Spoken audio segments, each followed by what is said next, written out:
Hey, welcome to this video. Today I want to talk to you about who you need to hire on your real estate investing team to ensure your success and really to help you really get your whole investing career off the ground. I know at the beginning it can be quite frustrating. You don't know where to go, you don't know who to talk to, and I hope this video helps you just kind of narrow down the people that you're going to want to start interviewing and speaking to and start researching to try to find to put on your team, because truly having a good real estate team around you of professionals that know what they're doing is really going to make or break your success in this industry. So my name is Tess. I've been investing in real estate for about 10 years. This is my dog, Georgette. I can see her on the camera. She's kind of my sidekick. So I wanted to just talk today about who you need to have on your real estate team, and so you can start getting that ball rolling.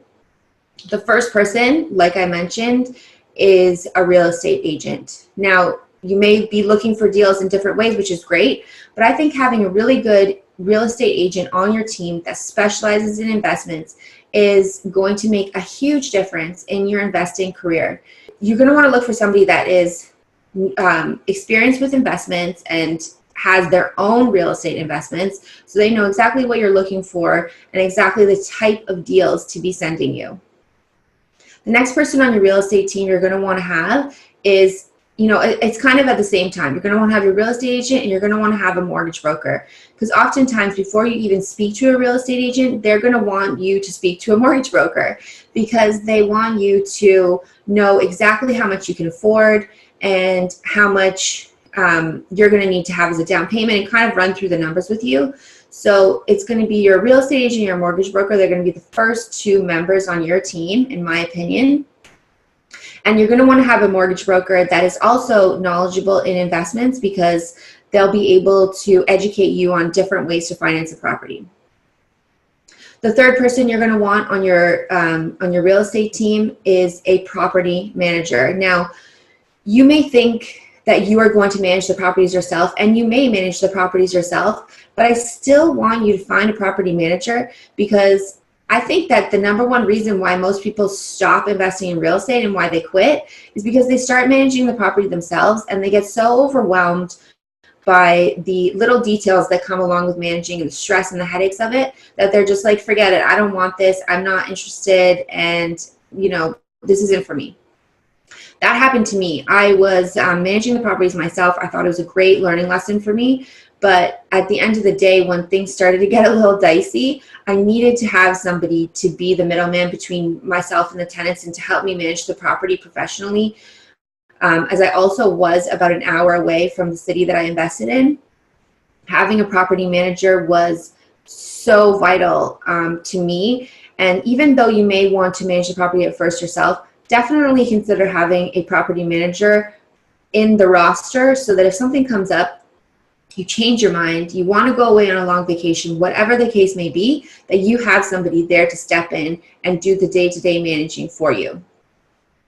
Another person you're going to want on your team is a real estate lawyer. Now, your real estate lawyer is going to help you close the deal, make sure everything is above board and good to go. You're definitely going to want to have a good real estate lawyer that you have a good relationship with as well, because there's certain legal things that may come up along the way, and you want to have somebody that you have a good relationship with that you can go to for help in those situations.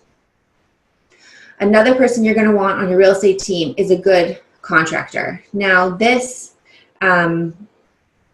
I'm not going to lie, this can be a little difficult in my opinion. And you want to find a good, honest, above board, fast, efficient contractor, because in a lot of cases, when you're investing in real estate, it can be really smart to invest in a property that needs work. And so you can get a contractor in as soon as you take possession of the property, do the work that you need to do, and then you'll be forcing appreciation. You'll be, increasing your equity right away, because you're increasing the value of the property that you just purchased. And then you have a tenant moving into a nice renovated, repaired place. So a contractor is really important, and you're going to want to take some time to try to interview people and try to ask around, get references, and look for a really good contractor. Along the same field, you're going to want to also have a handyman. Maybe have 2 or 3 handymen actually. If somebody on the ground that's willing to do the smaller jobs that a contractor wouldn't do. So if there's an issue that comes up with your tenants, you can have them, speak with the handyman directly and coordinate a time for them to go over. And, if you have a good relationship with that person, then you may have it set up so that they can do repairs under a certain amount of money, let's say $200. Anything over that, they have to speak to you first. But I think it's such a good, important part of your team, because they're the people that are going to be there to fix the things that you do not want to fix. I certainly did not want to go and fix a flooding toilet or fix a broken light bulb or whatever it is that came up along the way. And believe me, things do come up along the way. So you want to have people on the ground that you can contact that will help you in those situations, so you're not stuck scrambling around. Another person you're going to want on your real estate team is your insurance broker. So for myself, when I first started out, I was investing in student housing. So the insurance is a little bit more complicated, a little bit more difficult to get. And I made sure to hire a really good insurance agent that would help me to get the proper insurance for that type of asset. So an insurance agent is a really important member of your team as well. So those are all the people on your team. And I just wanted to get you thinking about the different factors that will come into play and the different players that are going to be, sort of helping you find the deal, finance the deal, close the deal, renovate and help you with ongoing maintenance. And these are all really important people to have on your team.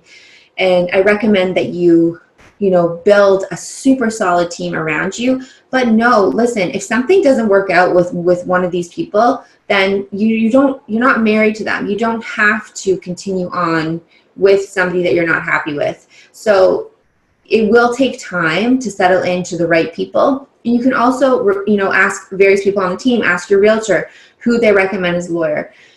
Ask the mortgage broker if they know any property managers in the area. So you can definitely rely on them to help get references, but just know that this is your business. These people you are hiring to work with you, and you treat them with respect. But ultimately, at the end of the day, if you're not happy, then you can just find somebody else that will replace them on your team. But having a solid team that you trust and respect is so, so, so important. And I talk a little bit about this in my free report, so definitely grab it below in the link. 7 biggest things to consider before you buy your first investment property. And I hope you got value from this video. If you did, please feel free to share it, and I will see you on the next one.